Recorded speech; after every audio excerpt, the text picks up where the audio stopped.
leaves, and I certainly used to remember them as being almost evergreen, but out here not so much, and they're now losing their leaves, and eventually that too will be a little skeleton tree sticking up into the sky, and interestingly almost into the early parts of the summer. So although there are lots of leaves around now, and like I've said to you before, come September, that is when this place will really look like a winter landscape. There will be no leaves on any of the trees at all. And then the knobthorns will start to leaf. They'll flower first, a lovely, subtle, sweet-scented honey smell that they make. That's these big trees here, that's a knobthorn. Yes, there we go, David, well done. Oops, I need a gear.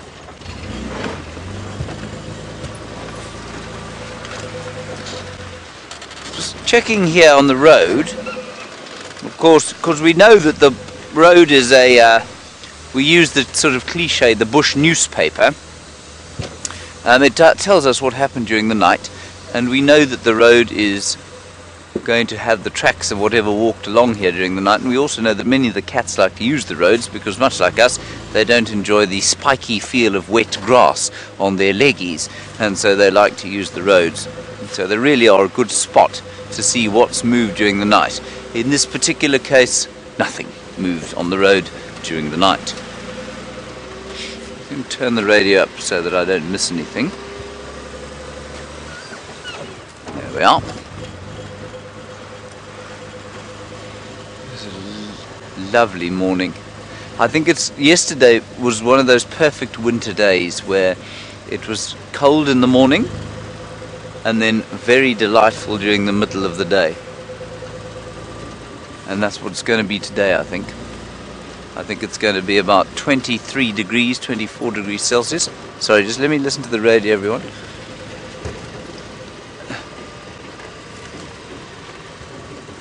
What we don't want to do is miss out on those little cubbies. And everyone can do that when there is much activity and people trying to get in and out.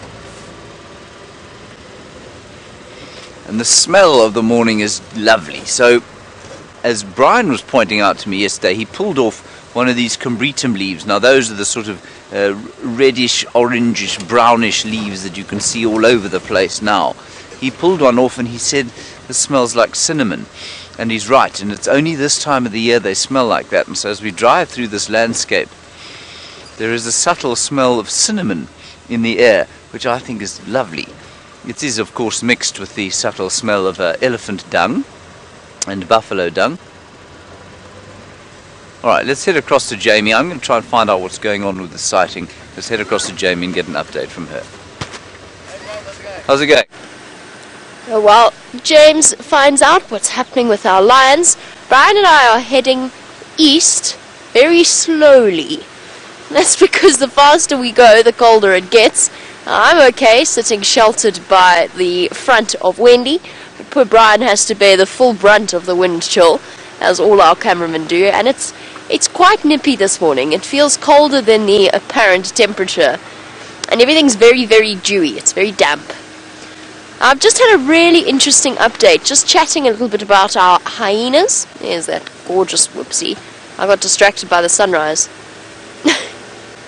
Nearly drove off the road. Bright, crisp morning. Really is very pretty out here. Chilly, but pretty. I just had a really interesting update from yours about our hyenas. It seems as though the guys who work at Manyeleti Game Reserve have picked up on a really nice hyena den right next to Gowrie Gate, but on the Manyeleti side. And I think, given its proximity to Djuma, and I mean basically how it works is you've got two sort of slivers of property. You've got a little sliver of Manyeleti and then Buffelshoek, and then Djuma sits bordering Buffelshoek. Okay, so picture all of that in the air. That's my drawing skills, my air drawing skills. But if that kind of makes sense, you've got a wedge going in, another wedge going in, and then a property that is Djuma, that is our Traverse area. And Gowrie Gates sits at that corner. Now, given that proximity to our hyena clan, I think it's safe to say that's where they've gone. They've gone just that little bit, and it'll be less than half a mile away from Djuma's boundary, so away from the Sydney's Dam area. It's probably a couple of 100 yards from that spot, and that is where our hyenas are sitting. I don't know how many there are. I'm going to try and find out which hyenas we've got. Maybe we can even get hold of some pictures potentially of something which hyenas, so we can confirm if they are there. And that might explain why we've got the sort of constant set of tracks using Gallagher shortcut as a highway of hyenas. That's an interesting little update. I was hoping that Gwen, our new hyena mother, might stay separate from the rest of the clan, but she may well have decided at this point that her cubs are strong enough and old enough to hold their own, and that it's time to move them to the protection of the rest of the clan. Whew. Dip.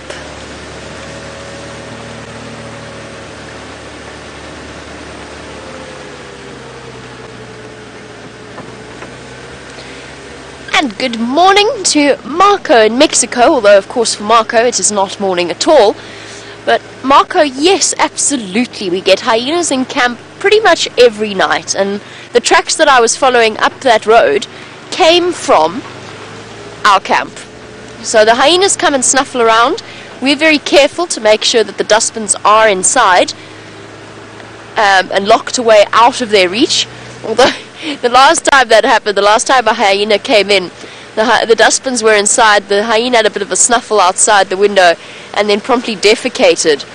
Now, at sort of 5 o'clock in the morning, you're not necessarily alert to the dangers of landmines within one's camp, and the hyena scat was promptly walked right through the kitchen. So that, you can imagine, was very pleasant smelling. Definitely what we wanted in our storeroom and our kitchen for the rest of the day. We did have a little bit of a joke about the fact that perhaps the hyena was punishing us for putting the dustbins away. The interesting thing, Marco, is that hyenas have evolved alongside humans, and they have associated us with food and food scraps for hundreds and hundreds of years. So absolutely, they learn incredibly quickly that people bring food, and if there's any kind of sloppiness around a camp, and I'm thinking particularly of that incident in Kruger not so long ago, if there's any sloppiness or deliberate leaving out of food, those hyenas are going to be there guaranteed every single evening, if they think they can get food every single evening. And that, of course, is one of the reasons behind, not the sole reason, but one of the reasons behind that tragic incident with the poor boy who got bitten badly by a hyena in one of the Kruger National Park camps. Because people stand at their fence and they feed the hyenas, because then it brings the hyenas nice and close and they can have a look at them, and they forget about the consequences and the far-reaching nature of their actions.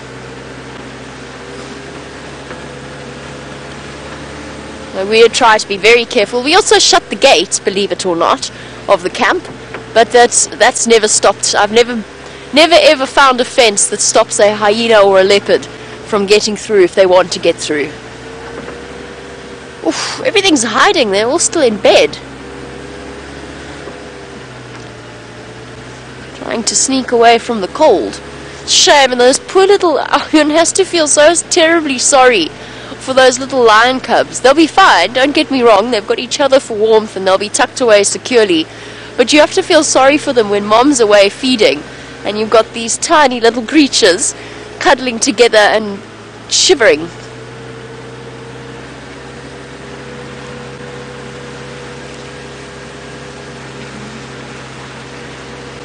I've just heard an update from Mike about male lion tracks heading in our direction, so we could get lucky with them as well. While we go and follow up, let's head over to James, find out how he's doing.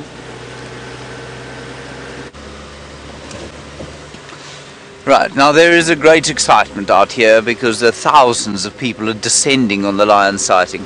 We are what is known as second standby, which means that we'll be able to go in hopefully in the next half an hour or so to have a look at the cubs. They are on site, they are devouring meat as we speak, so it would be very nice to go in there. If I suddenly looked like this,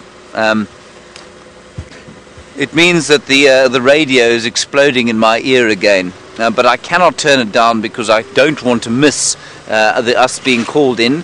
We are, of course, very much guests at Arathusa, and so we need to be sort of inconspicuous and thank you, and very, polite to everybody around here, lest we be tossed off the land. We won't be tossed off the land, it's okay. I'm normally very polite, aren't I, David? There is a duiker, David, if you can believe it. It's now running at great speed. There it is. David has spotted a blurry duiker. There we go, now it's in sharp relief. Beautiful. Nice shot. Texas Tweed, you ask a very valid question as to how old those cubs we found yesterday were. Texas Tweed, they were youngsters. They were probably only about, I'd say, maximum of 2 weeks old. I think less than that. So basically, I had no idea that they were that age.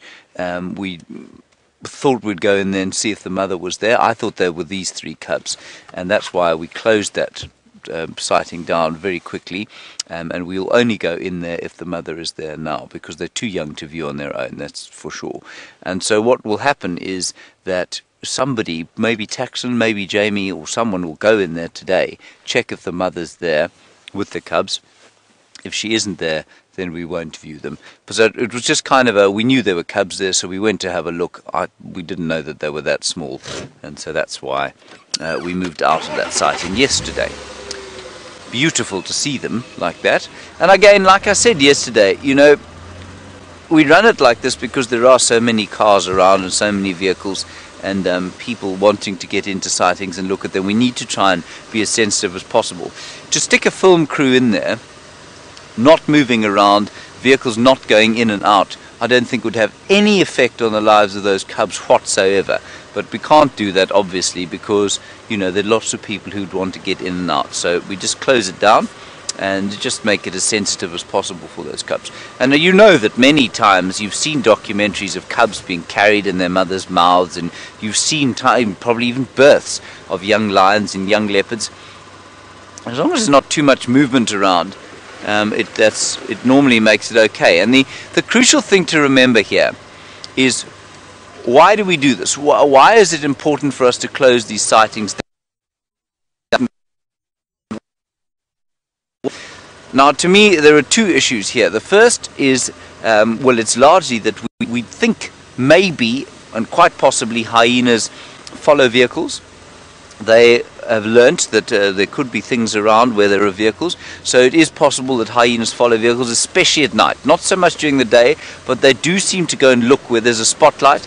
They do we think they go off and find things. So if there's any chance that you could attract something like a hyena to a sighting like that, well, obviously then you've got a problem. The second thing is the noise. So we know, especially with those little leopard cubs, they do like to climb trees, and that's their main source of defense. They also hide. That's also a very good, important part of their defensive mechanism. They cannot hear or smell potential threats coming up to the den site if there are vehicles moving around in and out constantly. And if, without vehicles there, they'll be able to hear maybe the rustling in a bush, go up a tree, or they'll be able to smell something like a hyena and go quiet and hide under a bush, which is probably what those little lion cubs would do. With the vehicles coming in and out, we are a very powerful smell in this car, and that's not to cast aspersions on David's personal hygiene, because he smells very good, of course, to the human being, but to the lion cub, he will be very distracting to smell, as will all of the fluids in the vehicle, the fuel, the burning gasoline and that sort of stuff. So that's why the sensitivity around these cubs exists. It's not that our being there in a stationary position has any effect on their lives, because I don't believe that it does. But the smell and the sound that we make going in and out is what makes that sensitivity so important. So there are no hard and fast rules, but we have to make the hard and fast rules when there are so many people around. So I know to many of you it would have been slightly confusing, A, as to why we went in there yesterday, and B, as to why we wouldn't stay there. Right, we're going towards Red Dam anyway, just to see if there's some water there.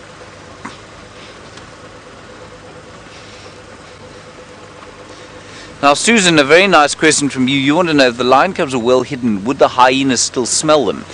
Susan, I don't believe so, but I don't know for sure, and I'll tell you why I don't believe so.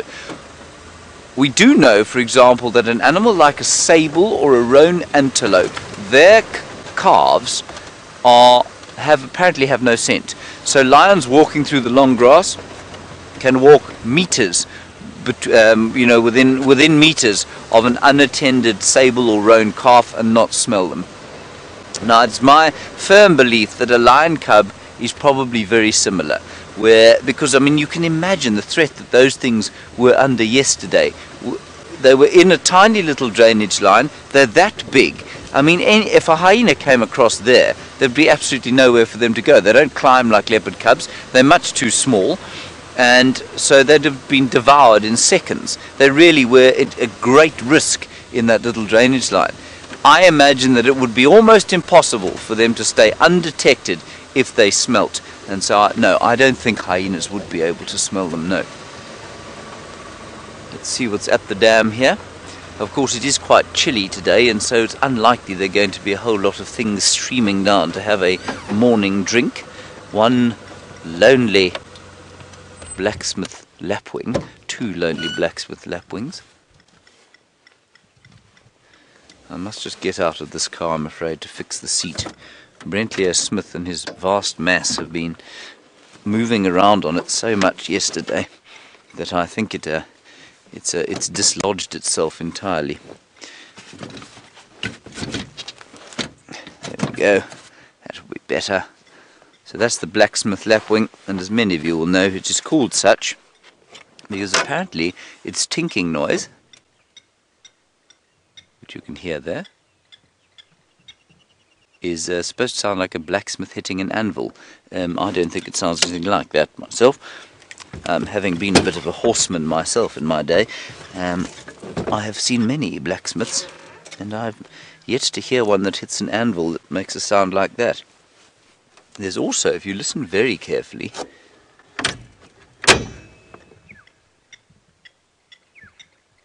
I don't know if you can hear it, David, off to the left-hand side there, yeah, if you point the microphone there, there's the call of a grey tree frog. It's very subtle. Can you hear it? Quack, quack, quack, quack, quack. Quack, quack, quack, quack, quack, quack.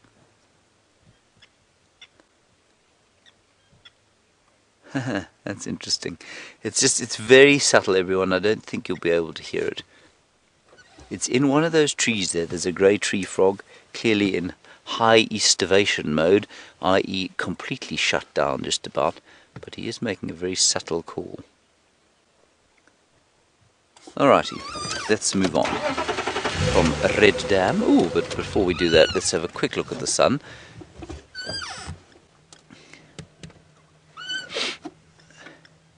Right, now this is very good news. Jamie is going, ooh, that's beautiful.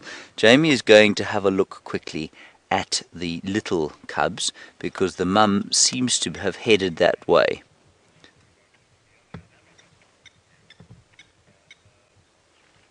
Just listening to the radio.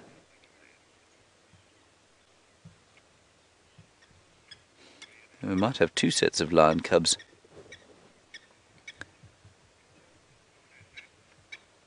Oh, look at that beautiful shot. Isn't that stunning? Sorry, this is the reason I'm now starting slightly distracted is because the game drive radio is going ballistic again in my ear. Oh, stunning. Well, David, that is artistic in the extreme. Oh, thank you. Yes.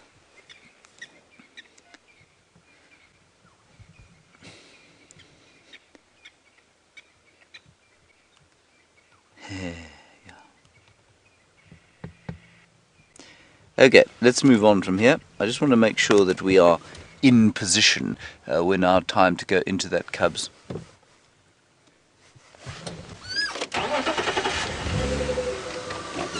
Right, let's move on.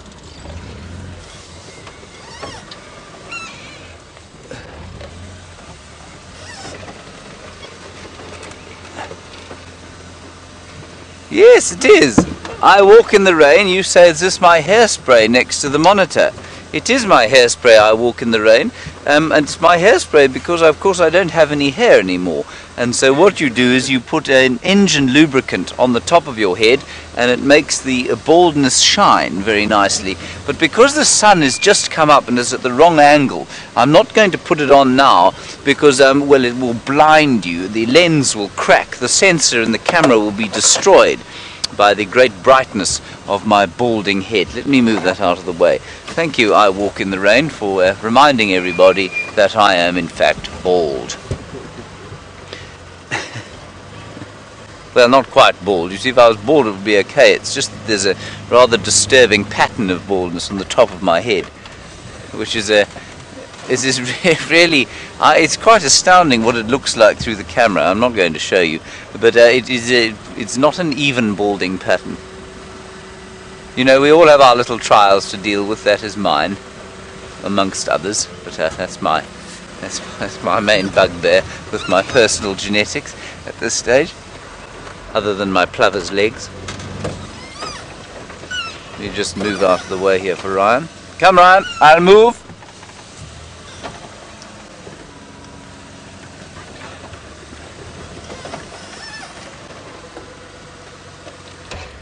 Here is Ryan from Arathusa.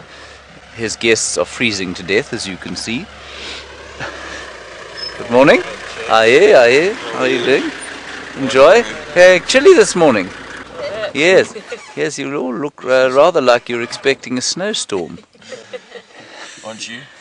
Not quite. No, I'm all right here. I've got a blankie on my leggies. Enjoy. We'll see you around the other side. So Ryan is going to the lions, and then we'll go in after him. And with any luck, we'll have 2 lion cub sightings, like I say. It'll be very exciting, won't it, David? Yes, we won't know where to look. I still think even if those other very little ones are there with Mum, I think it's going to be difficult to get a good view of them because they are deep in a drainage line. But also there's not too much activity on Djuma, it sounds like, this morning, so maybe we'll get a decent sighting there. Who knows? My hands are now getting very cold. So Jamie will tell you, but she has just checked the mother is not at the old den site from yesterday, so she's going to pull out of that area and go and look for something else. So we'll have to make do with our lion cubs here. So disappointing, isn't it, David? Yes. You see how David has to quietly say, yes, James, every time I make a gormless comment, because he can't sort of roll his eyes to you and slap me on the back of my head and tell me to stop being an idiot. He has to pretend that he finds me very amusing. Otherwise, my very fragile presenter's ego will become upset.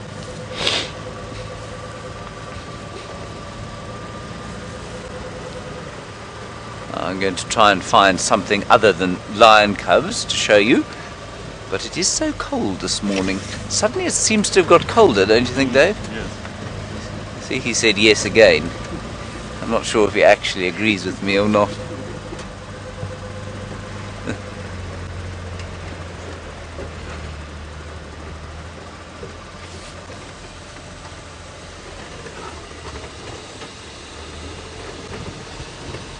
Sorry, look, I'll give you my look.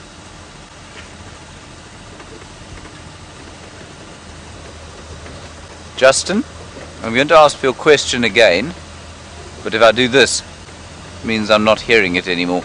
Louise, please go again with Justin's question. Sounded like a good one.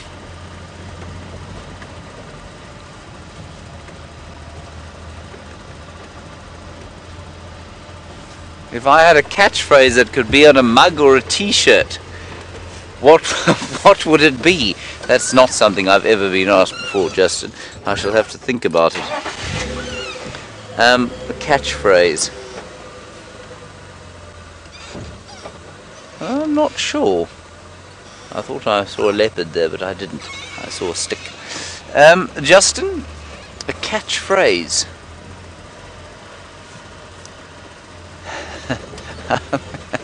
I don't know. You know what I've taken to saying to people? I've done it for years now. I don't know why I do it. I have no attachment to the country at all, but every time I see somebody, I drive past them, like in the bush here, and I go, "Vive la France!" And people just stare at you blankly because we have no connection with France here. I have no connection with France. I'm not sure why I do that, so I'd probably put that on a mug or a t-shirt. Yes, I don't really know. What would you put on a t-shirt, David? Don't be cuck, be lekker.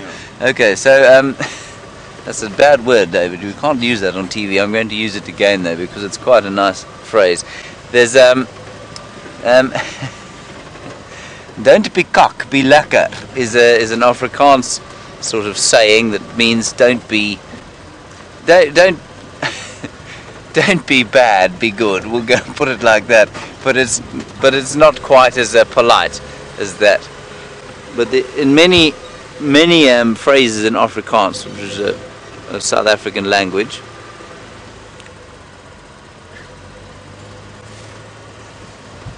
okay, we're okay now.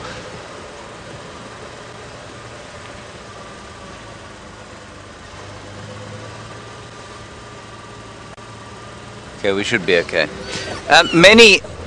There are 11 official languages in South Africa, as we know. One of them is Afrikaans, which is derived from Dutch. It's a fairly simple version of Dutch. Some indeed might call it a pidgin, not in the presence of an Afrikaans person, of course. And it's a wild dog track, that is. And many of the phrases in Afrikaans just simply don't translate into English, like don't be kak, be lekker. It looks like one single wild dog track, but it's probably just the back foot of a fairly small hyena, because there are lots of other hyena tracks here. Alright, let's carry on for a little while up the road here.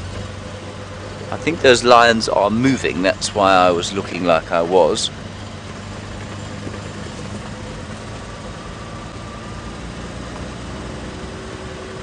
Alright, while we wait around here, let's go across to Jamie and get an update from her, and I'll hopefully have some lion cubs the next time you see me. That is very exciting news, the potential of seeing our little lion cubs on their, probably not their first kill, but certainly one of their first kills ever. Sorry, I'm just distracted looking back into a tree to make sure that's not a kill that I see dangling there, but I don't think it's a kill, I think it is a branch. Obviously our leopards in this area very often drag their food up into a tree to keep it out of the reach of marauding lions and hyenas. That's what I was checking there. So, interesting news. There are fresh female lion tracks going into Buffelshoek Dam and into the drainage line there where she was keeping those tiny brand new cubs.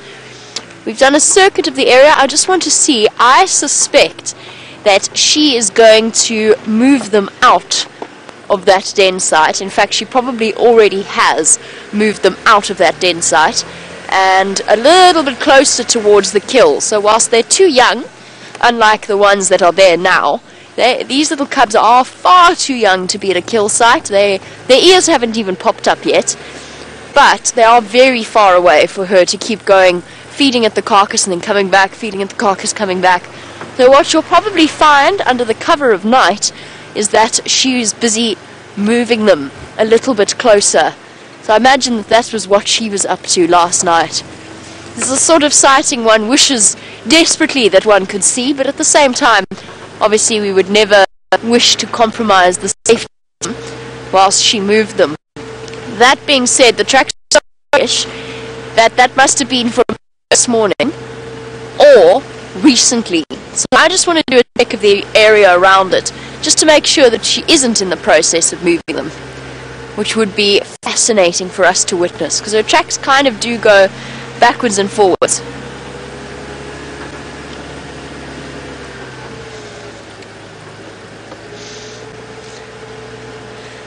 Michael, James was talking about the fact that we don't view the cubs when they are without their mum. And good morning, Michael. I hope you're enjoying this anticipation of the start of the sunrise safari of little lion cubs.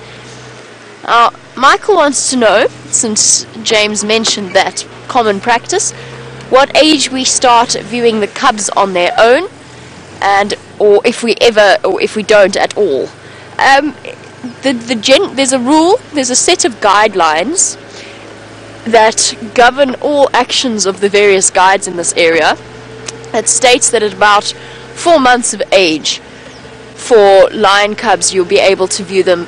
That being said, it doesn't really work like that, because at that age they're almost always with their mothers, almost always with the pride. So right up until that point we won't be viewing them on their own. Even now with Karula's cubs, the female leopard cubs that are 5 months old and quite capable of climbing trees, we have seen them before without mom, but we do so at a considerable further distance away from them than we might if she were there. But by 4 months old, a lion cub is not a big thing. Certainly not as big as these elephants that I nearly drove past completely. But a lion cub at 4 months old is big and stocky and has the full protection of the pride. Good morning, Ellies.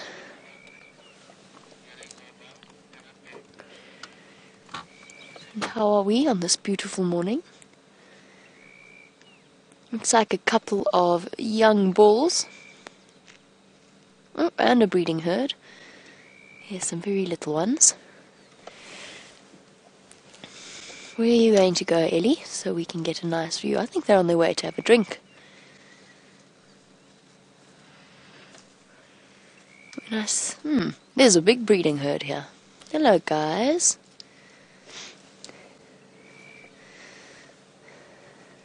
How stunning is this morning light?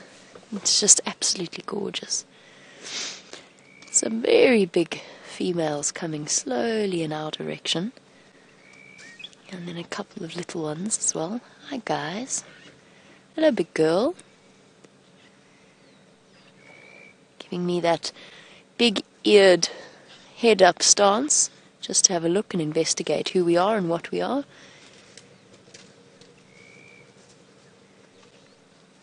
And a deep rumble as they talk to each other. Hey, gorgeous girl. Hey, big girl. Good morning. Don't worry, we're not a threat. We're just coming to say hello to your pretty family. Little ones moving behind for the safety of the rest of the herd.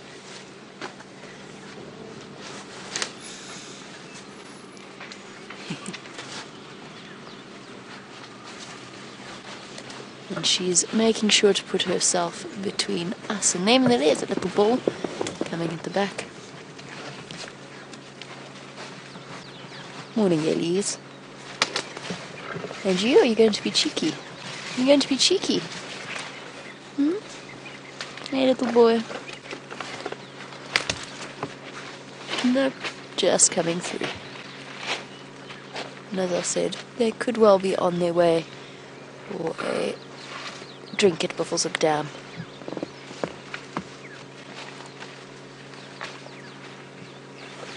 Okay, let's reposition. Now that they have moved behind us and we're not too close to startle them. Awesome! What a wonderful way to start off the morning. Just waving hello to Mike and all his guests. And we'll move over so that they can have a view of the eddies as well.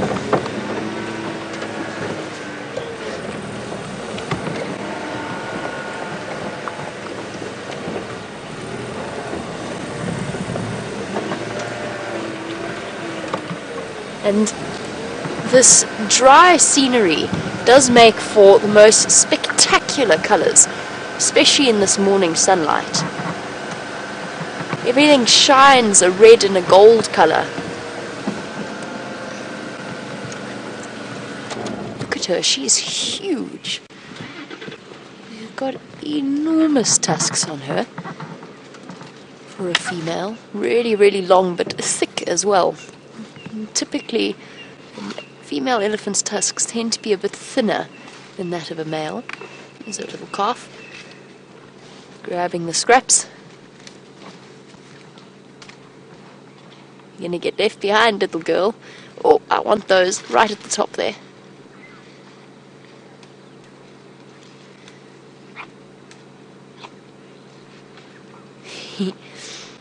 And while her previous calf munches away, Shamsun, she is huge, and yes, it could well be that she was pregnant. She's not heavily pregnant, that female that walked away from us. She was, I wouldn't say that she is imminently due to give birth. Oh, little one reaching, stretching right up. I would, however, say that there's a good chance, given the age of her current calf, who is desperate to get to those top leaves. Here we go, well done, little girl. Careful, watch your feet.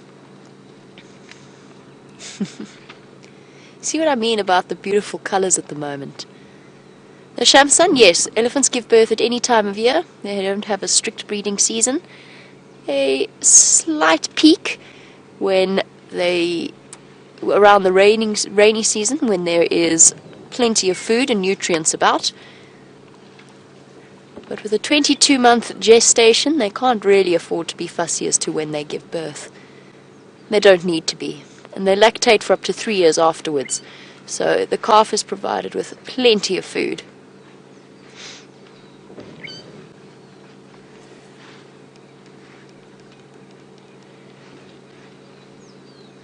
Sorry guys, bear with me one moment. I'm just listening to the Game Drive channel. Okay. Oh, well done. I'd like to make my way there.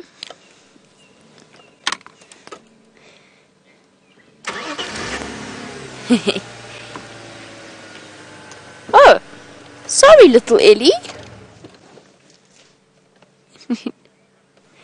Didn't see you there.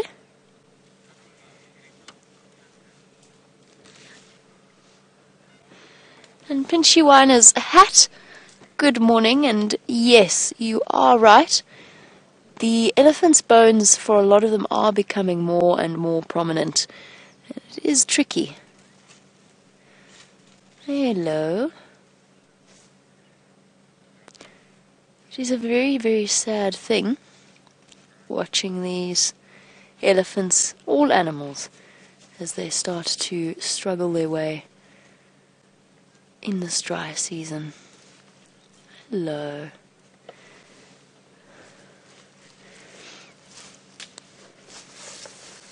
Hi, big girl. Hello, big girl. Nicely, nicely. It's okay. It's okay.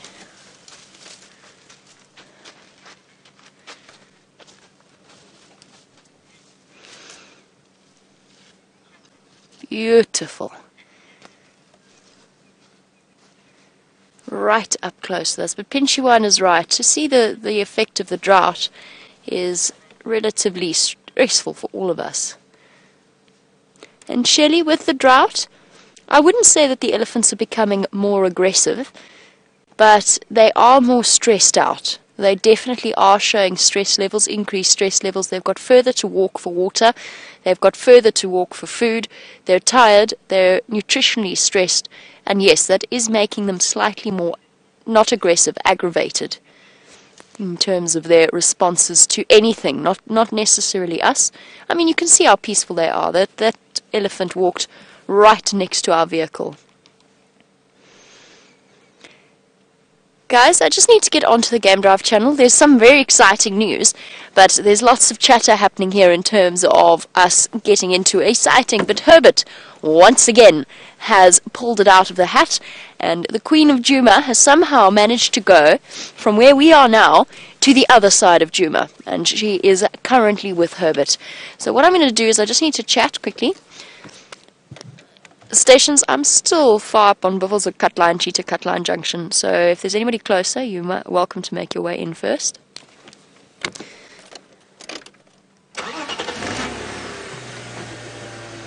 it is time for us to head in a different direction.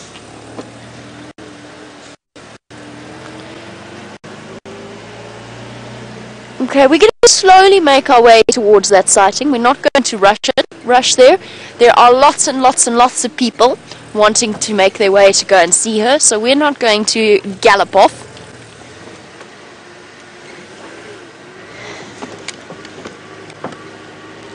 Just going to turn things down a bit.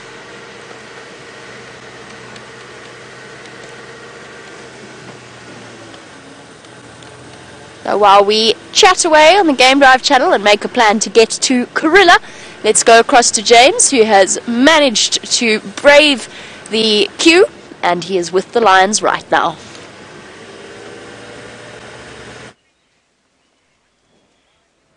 There's very exciting stuff in here, everyone. We're sitting here, of course, at the kill site where you have been before, but I have not.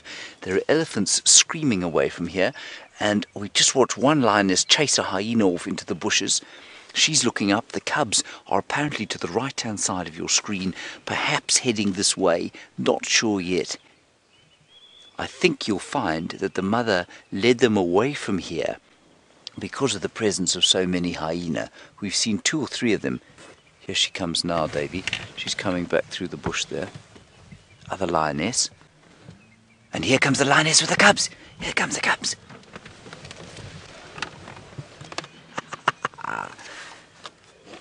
Isn't this wonderful? Now, we're not going to have a very long time here, everyone. Ryan, I've got visual now. They're all come back to the carcass. Isn't this brilliant? Look at the little things. I must try and maintain some form of decorum, not squeal.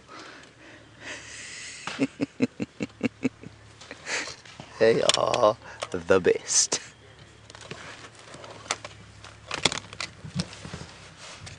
Isn't that amazing? This is just fantastic stuff. Hello, little chaps. Alright, now everyone, what we're going to do now is a virtual reality shoot. That means that I'm going to talk towards the front of the car. We won't be taking, well, we will take your questions, but just try and save them up a little bit. So I'm going to do a virtual reality shoot. Dave, do we need to clap or something? Rolling, nice big clap. We're just going to do a clap. Will that do? Alright. In the front there you can see their mother. She's lying away from the carcass, and to the left and front, of course, 2 lionesses on a buffalo bull. The 3 of them, in fact 5 of them, killed this thing yesterday. 2 of them have departed to go back to their litter of cubs, much smaller than these ones. These ones, which you can see on the right hand side there, are just 8 weeks old. So they've just started moving with the pride. So they will still be suckling, but she will also be starting to feed them meat. And if you look above you, you can see beautiful blue winter clear skies. It's absolutely stunning. It's the most perfect morning. And there you can see they're just fossicking around there. That moist sand that little cub is playing in there, that's blood. That is blood from this buffalo that was killed here yesterday. You can see they're moving up to its mum while the 2 of them play off to the side. Absolutely wonderful, wonderful stuff. This is not something you see every day, everyone. We are very, very lucky indeed.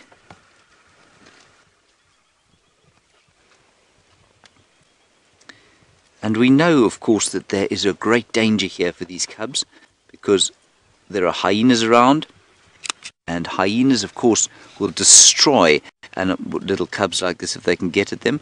But the mothers are here. The mother is here, and she will most certainly protect them. Look at them just catching there in the sun. Isn't this wonderful? We are so lucky. And now the mother is talking. Listen to this. The mother is talking. I think she spotted a hyena. This is amazing. Now they're right underneath the vehicle. Look at the 3 of them. Oh, this is just too fantastic for words. Look at them playing here. Now we don't know which one's a male and which one's a female. Looks like at least one male to me. Looks like one male and two females. Now they're going to have something to eat. This is fantastic. They're right underneath you now. So look to the right and down. You can see them there. Oh, this is unbelievable. While the two females who do not have cubs are feeding. Oh, there's another lion calling to the right-hand side. I can hear a female going, oh, oh.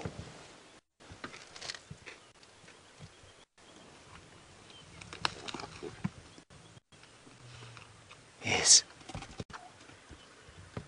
In fact, it's a full-blooded roar going now. Ooh. And that's why those cubs have stopped playing.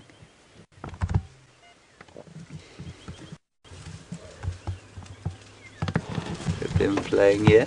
It's just too wonderful. We are so lucky to see this, really.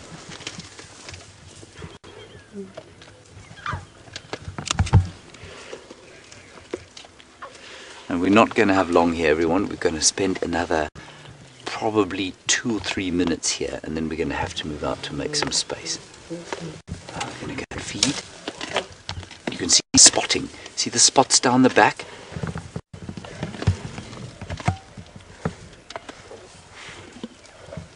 This is just unbelievable stuff.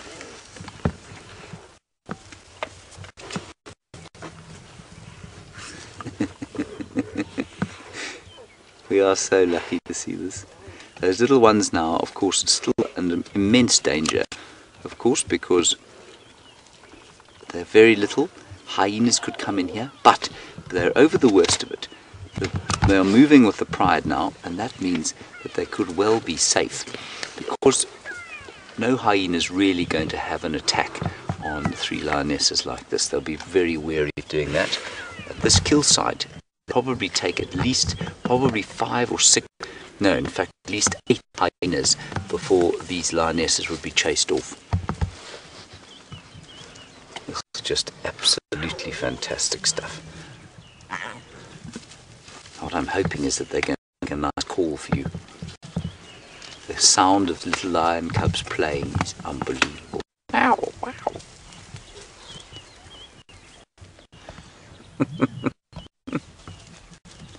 Look at that. This is why you want to see lion cubs, everybody. This is what they do. They just are the sweetest things in the world to watch. They're so active. That is just too fantastic. And all the while, the two who are not mothers at the moment feeding away. And it doesn't look like they've eaten a great deal, you know. To me, it looks like they haven't eaten a huge amount. They're not that full yet. Alright, everyone, that's going to be it for us. We're going to have to leave here. I'm going to pull out now. Stand by one, you can make your way in here. Alright everybody, that's going to be it. Let's just enjoy one last view of these incredible lions. We're going to have to leave now, but what a joy to see them here in the perfect golden winter morning light.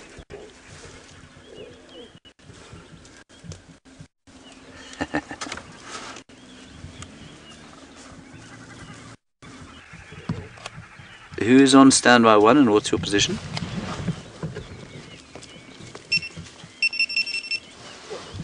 Okay, copy. Will you just let me know when you get off road and I'll move out then? We'll have a minute left, everyone, so let's just enjoy it for a minute. Alright, we've stopped our VR, so if you'd like to ask any questions, you can send those through now. They're moving so fast that I don't think I've managed to get one photograph.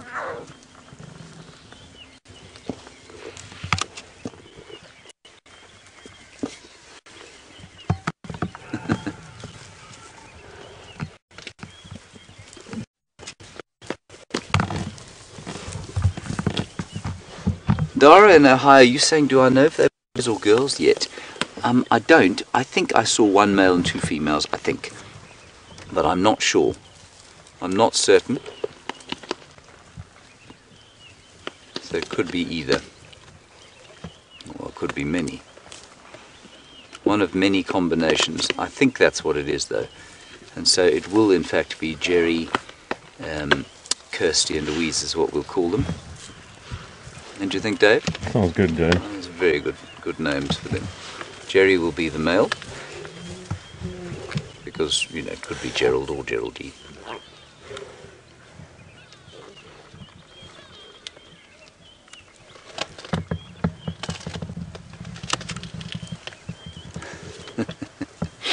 Just too special. So like I say, the person who's coming in here is just not quite here yet, and so we'll take the time to enjoy them briefly. But it won't be for long, I'm afraid. And then we'll go and see what else we can find. But when, you know, when your day has started like this, I'm just not sure how much better it can get. Hey, Darv? Oh. Too special. There you can hear that wonderful noise they make.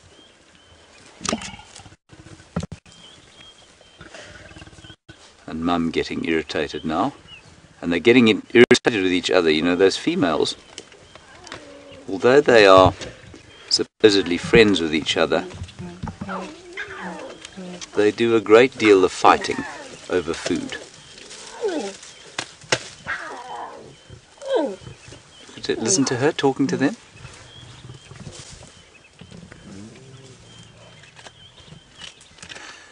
This is wonderful.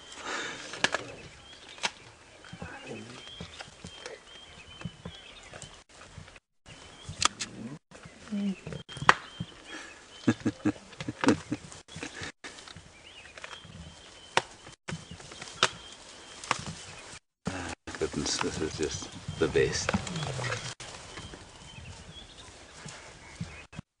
Okay, here we go, everybody. Go ahead. Okay, copy. I'm going to make my way out. Make your way straight in. All right, everyone. That's it. It has been what a joy. I know it's been short. Affirmative. Okay, Davey. Yep. Wonderful. Okay, let's go across to Jamie and get an update from her. I'll catch up with you when we're out of this wonderful sighting.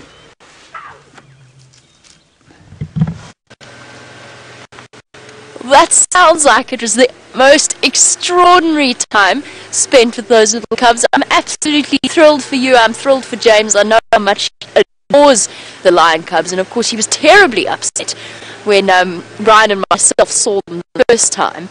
So I am very, very happy that he got to enjoy that particular moment with an extraordinary lion pride. When you left me, I was on my way to a site of Karula.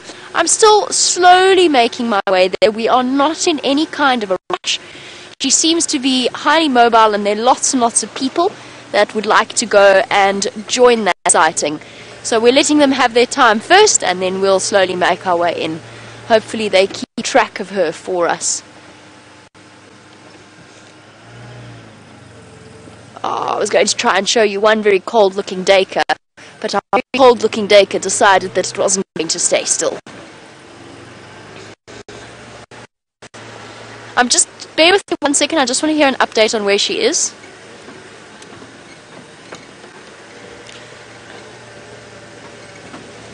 Okay, and the reason I said that is because while I've been driving along here, I've been checking her where she went off the property last night, and I'm just making sure that there's no cub tracks anywhere in the vicinity, because we're not 100% sure where she's stashed her little babies either.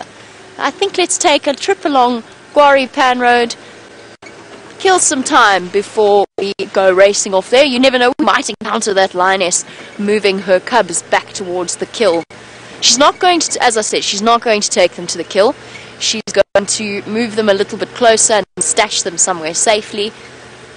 I'm not sure how many lionesses were at the kill.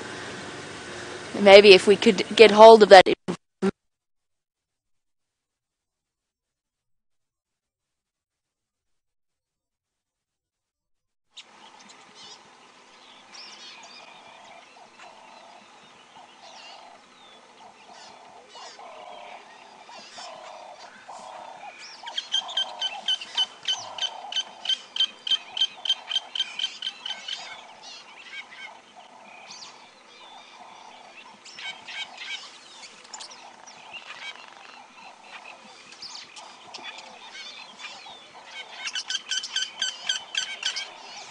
sorry about this, everybody. Perhaps something has pushed over the Gari repeater, just like the elephants have pushed over this marula tree. Our technical team is rushing around madly trying to fix it, and we'll be back with you as soon as we can. Apologize, or we do apologize, for whatever happened there. It appears that we were struck by an attack of the gremlins, and it took down all of our receivers, but we are back up and running thanks to the concerted efforts of Peter Bright, who is here and helping us out. Sorry guys, we're struggling a little bit with game drive comms. We're trying to just make our way into the Karula sighting, but we've just got to confirm exactly what order we're going to do that in.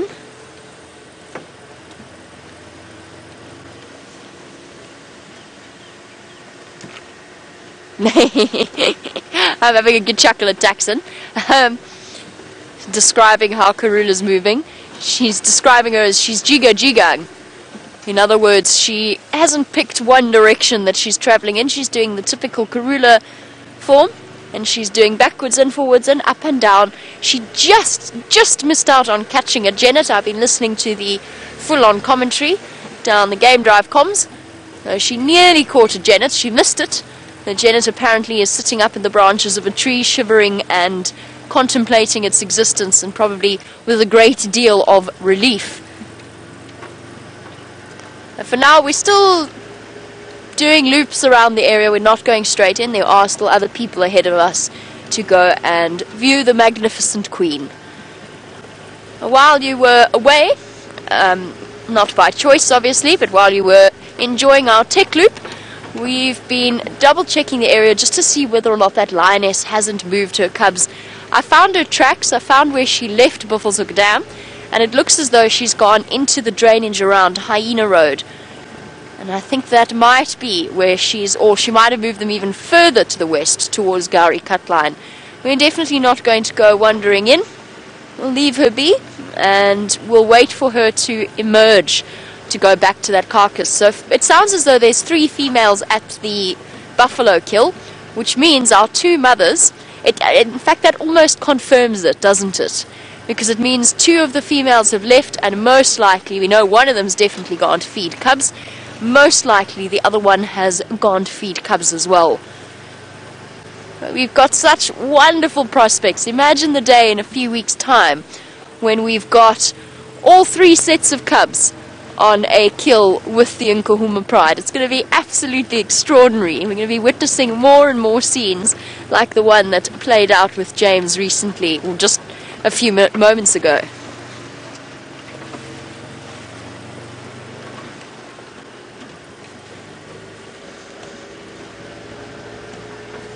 It is a very crisp, very bright morning. While we circle the area and slowly make our way towards the Queen of Djuma, let's go over to James, find out what he's been up to and whether or not he's still smiling from ear to ear after that incredible sighting.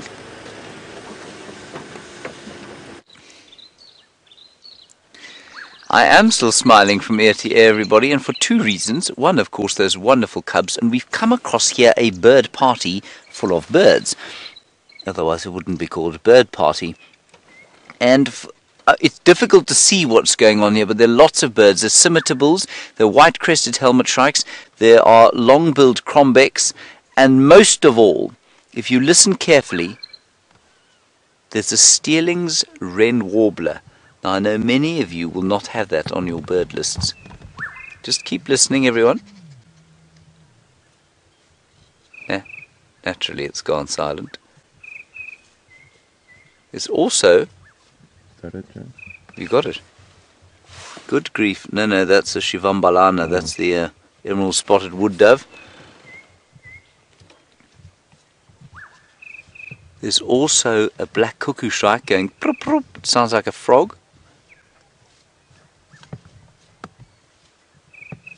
There. I'm loath to move. Okay, let me sneak a little bit forward, everyone. Ah, there it is, baby. It's okay. You see this thorn bush there? Yes. It's on the left-hand side of that. I just don't want to move forward, but it's through the back. I'll go a little bit forward. Let's see if we can get it. It's quite a special bird, this, everyone.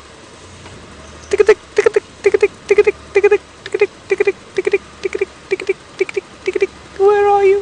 Where are you? You foul little bird. Why have you gone away? There. There. There it is. Did you get where it landed? Not quite, no. He's such a secretive fellow.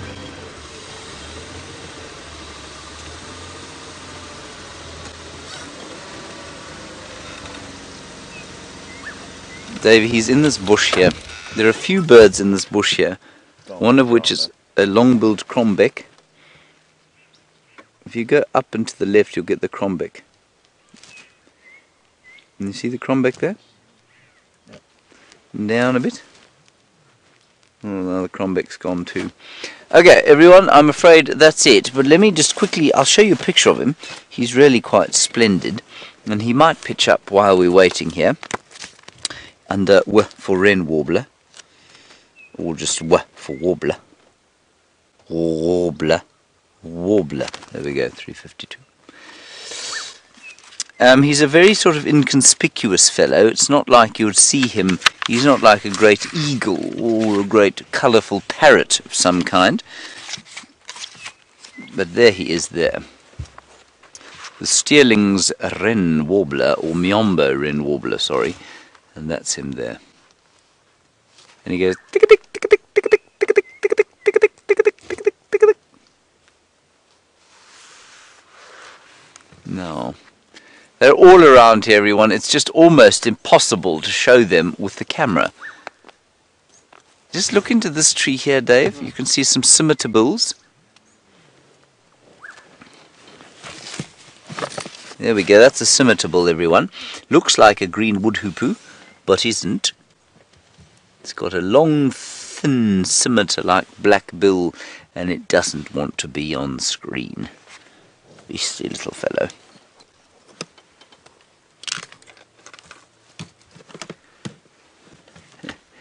I've got to tell you, being a bird cameraman is one level more hard, many levels harder than being a straight wildlife film cameraman.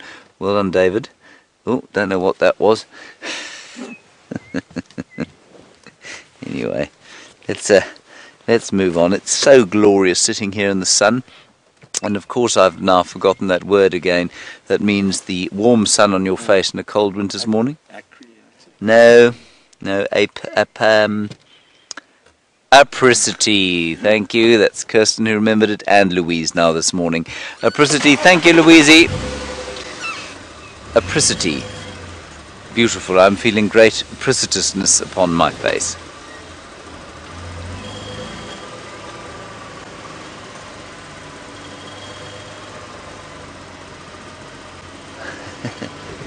And GT Frog, you say my catchphrase for my mug or t-shirt should be crepuscular apricity rules. I would agree, except I would say it should be crepuscular apricitus petrichor rules. Thank you very much, GT Frog. And as Louise says, rules must be spelt with a Z. Louise, that is not how you spell rules, you know that. You know I would be unable to have anything that had rules spelt with a Z, because I'm not hip and cool and gangster, like you, Slim Shady. There is a little herd of impala, and I always say the rule is you have to stop for at least one herd of impala every day, because they are so beautiful, and yet we drive past them and don't appreciate quite, I don't feel, what they have to offer. Now, all of them will be pregnant, these females, or say 90% of them, and that's not easy at this time of the year, and they will start to wear it. When you look at the males, I think they're all looking in pretty good condition. You start to look at the females round about this time of the year, they're starting to show signs of nutritional distress. Slightly more hippie, their bones sticking out slightly more. Not an easy time at all. But they still look alright, you know. I think they look better, for example, in the elephants. I think the elephants are starting to look a bit ropey. And some of the buffalo likewise.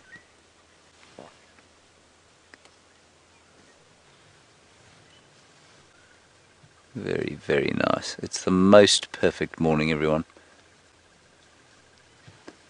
You can see almost not a breath of wind. There's a very slight northwesterly breeze. Very slight. Northwest is to the right hand side of your screen. And in the background, the call of the most beautiful bird here, the lilac-breasted roller, and its extremely ugly call.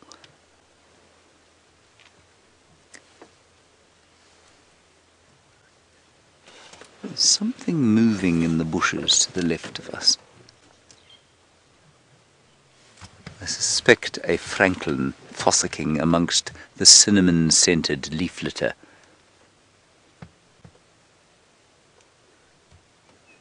But maybe it's Shadow and Zara. But probably not. Alright, let's carry on, see what we can find along this road. I've taken my scarf off, such oppricitousness did I feel. Of course, oppricitousness is not a word, oppricity is a word.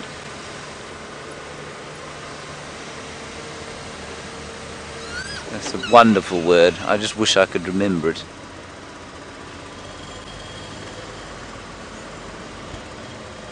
Alright, I'm not sure exactly what's going on. I think that Karula sighting is very busy. Let's just go across to Jamie and find out if she's on her way there, and if so, what the situation is.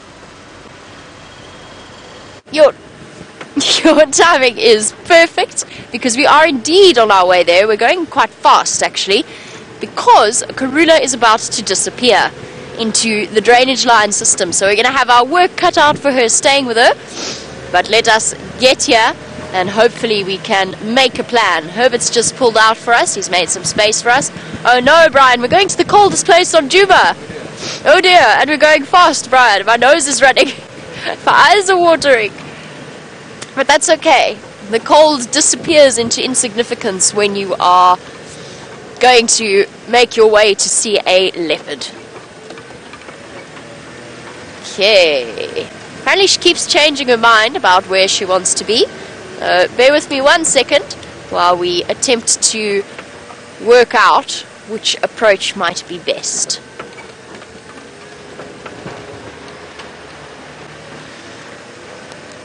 Tax, I'm coming into Philemon's Dip now. Shall I approach from Finn's Road?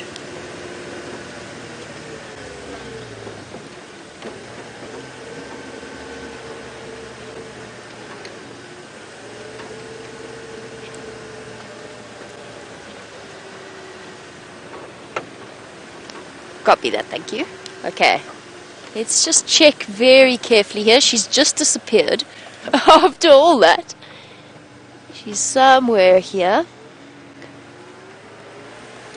Well, Tax says she's going west, but he's already gone around to follow up on her. And we know what Karula can be like. She can be a pretty tricky cat when it comes to picking a direction. Let's just go nice and slowly, make sure that we don't miss her.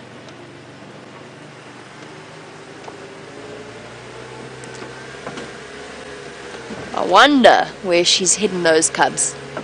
I think she's probably hunting. That's why she's backwards and forwards at the moment.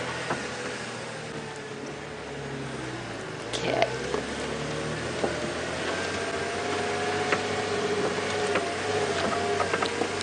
Copy that, thank you. Whee! And off we go. They've got her again. She's on the road. She's on this road, to be precise.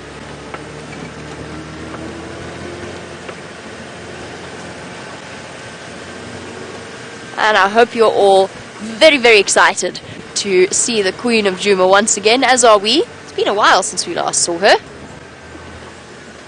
Or at least I last saw her. Don't do that, Wendy. No playing with the clutch.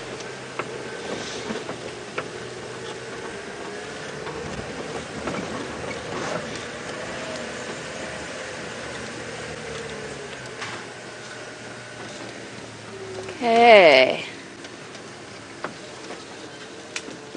let us see where she may be. Let us attempt to find a way through here.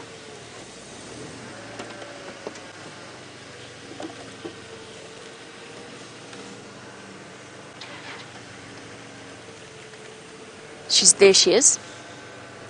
Let's just get a view of her quickly. She's about to pop. No. She's being difficulty. Okay. Let's go.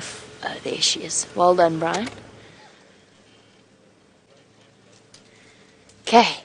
Let us attempt to reposition.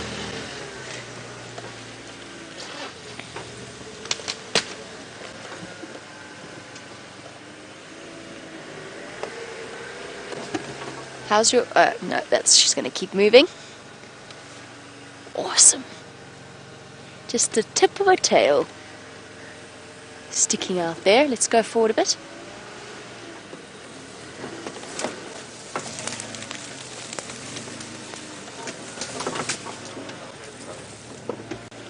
She's coming this side. Oh, there she goes. Okay, duck down. There we go. Yay.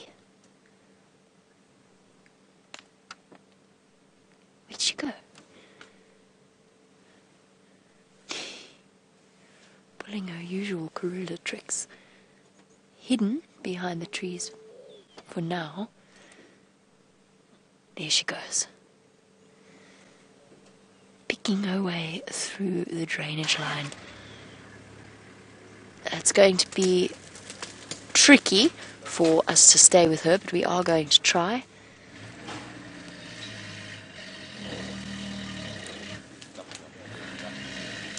Whee! You can hear the sound of Tex trying to stay with her. There she goes. She is going straight towards the road. I'm going to try follow up there. Got her. Thank you so much, yours.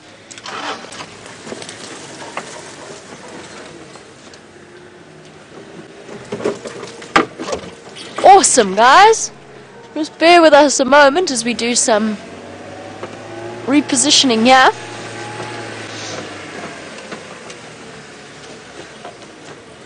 Let's see if she doesn't pop out over here.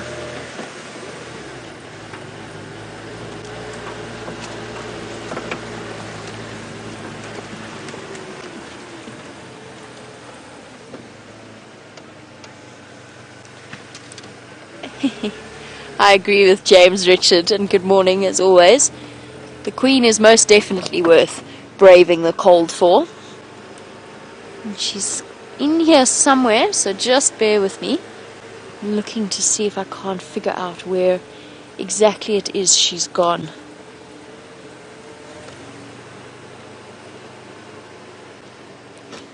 She's going to pop out behind us. I think she's down there. I think Taxon's got her still.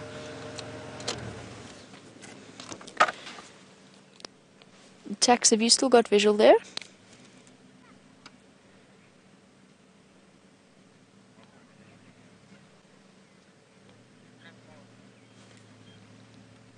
Copy that, thank you. She's between us, apparently. Can we see her, Brian? I can't see her. Go ahead, Mike. She must be, I think she's moving in this direction.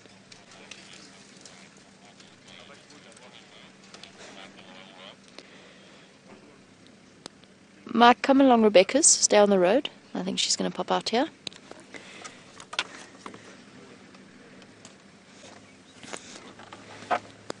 Negative Tax. He's asking me if I can see her. I'm saying no, I can't. Oh, there she is. I've got her, Tax. She's behind me.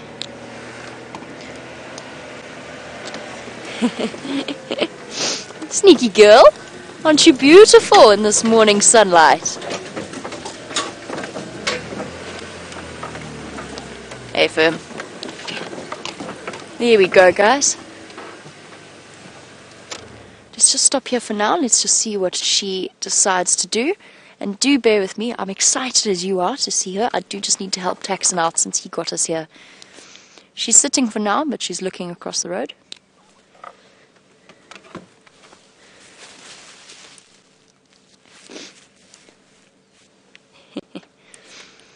amazing. You can know a leopard's there, and they still do this amazing job of keeping themselves secret. It's just the subtle nature of the animals themselves. Okay, let's go a bit. Reposition a bit, get another view of the lovely queen.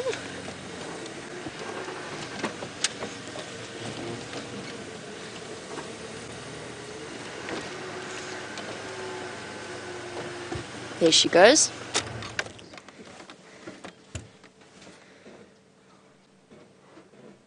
I wonder if she's seen something. She's not full alert mode.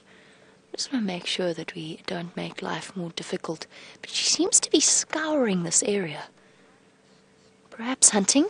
Perhaps looking for her cubs. She hasn't called, so I don't think it's cub related. I think it's hunting related.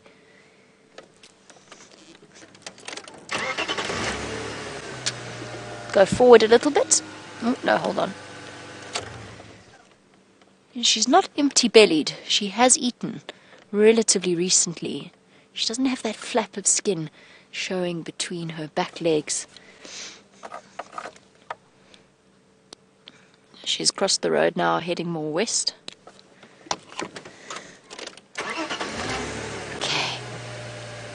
We're going to try and stay with her. It's a very tricky spot, but I think we'll be okay for the moment. It's this drainage line system around Philemon's Dip that she absolutely loves. Let's just hold on one moment here.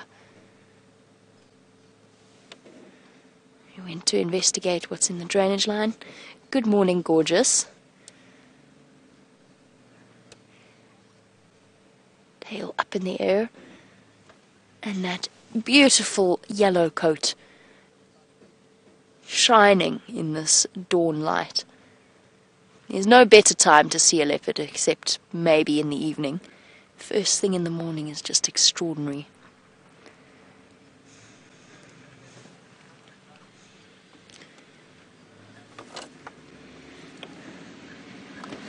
Oh, slowly, slowly. There she goes.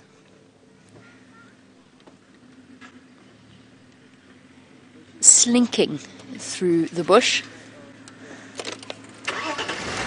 Okay, we're going to keep up with her, otherwise she is going to disappear. There's something so incredibly graceful about the way in which a leopard moves. She's going into the dip now.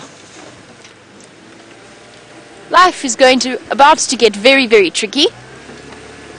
I'm going to have to go around. I don't even think I can get around here. I think she's going to cross onto the other side. I think actually we'll have a better chance of seeing her from the other side.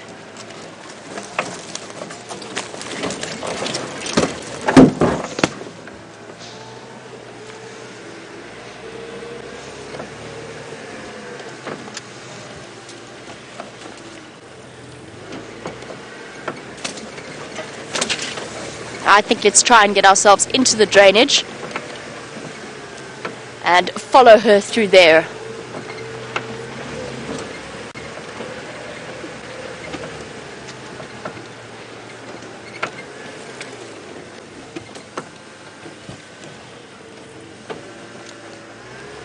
Seems as though this was a good decision. Tax is there as well.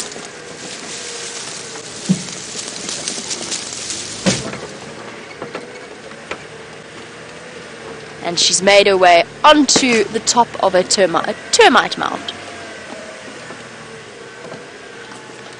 Bear with me one moment, we'll get a view of her in a second.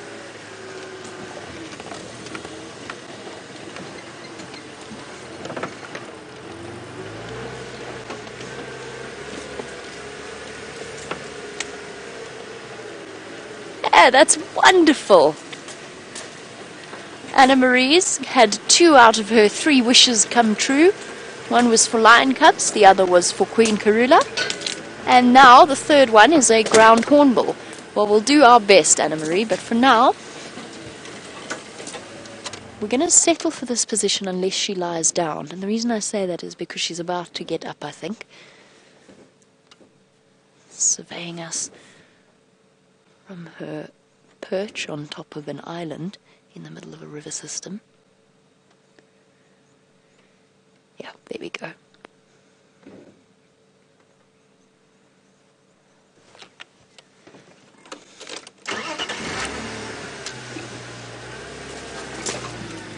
Oh my goodness, there's a big tree there.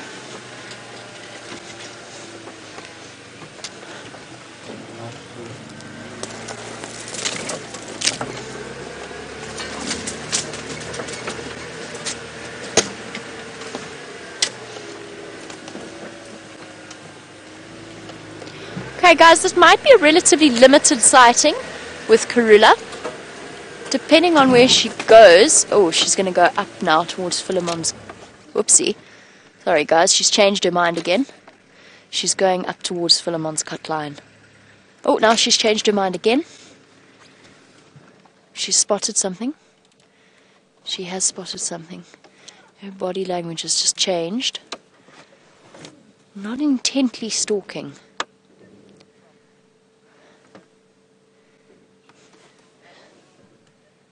Where's she gone? There she is.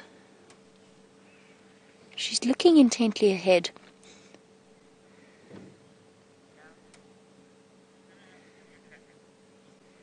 Now we're going to give her plenty of space in the sighting so that we don't run the risk of disturbing any kind of hunt. Don't think she's actively hunting now, but she is actively looking for something to catch. Scouring the drainage lines, as leopards are wont to do, searching for little antelope. Look, she's coming right back towards us. Just goes to show it's actually worth waiting for her to decide where she wants to go. Oh, except, oh, there she is.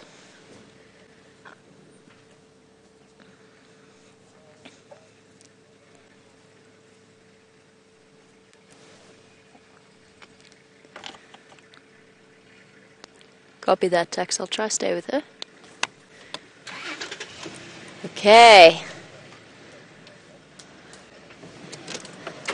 Let us go around onto the other side of the drainage line. We're just going to wait our turn for the other vehicle to move out of our way.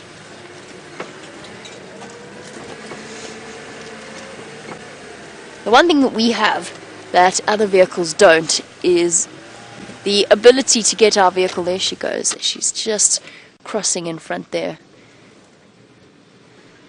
The ability to get our vehicles where other vehicles... Oh. Cannot go. So while we reposition, try for one last view of the Queen Karula herself. Let's go back to James for an update.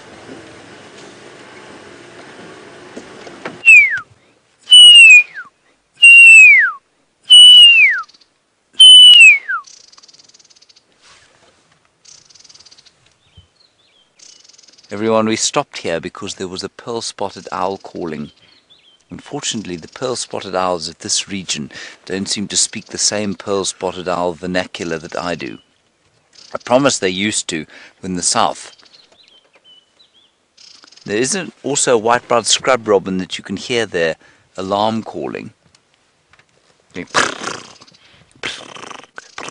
I suspect because it can see the owl.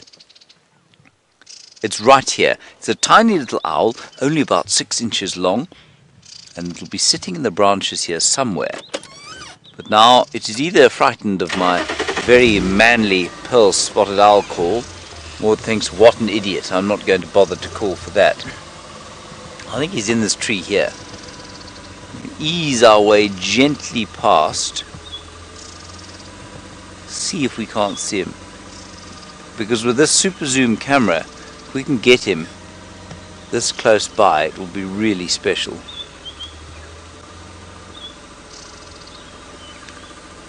Maybe in this marula tree we're going past now. I'm going to give it one more try, everybody.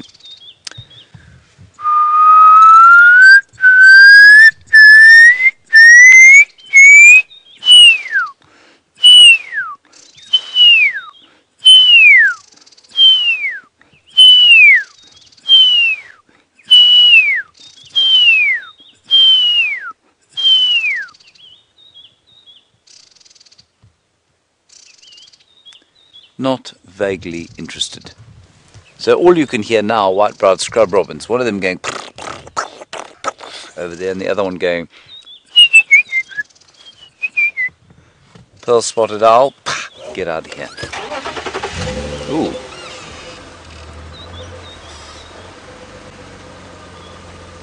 David?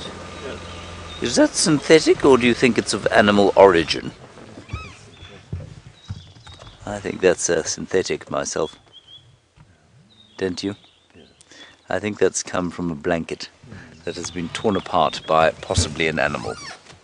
I don't think we should leave it there. Some animal might well eat it. Yes. It's a very strange thing to find here. I will take it out, I promise.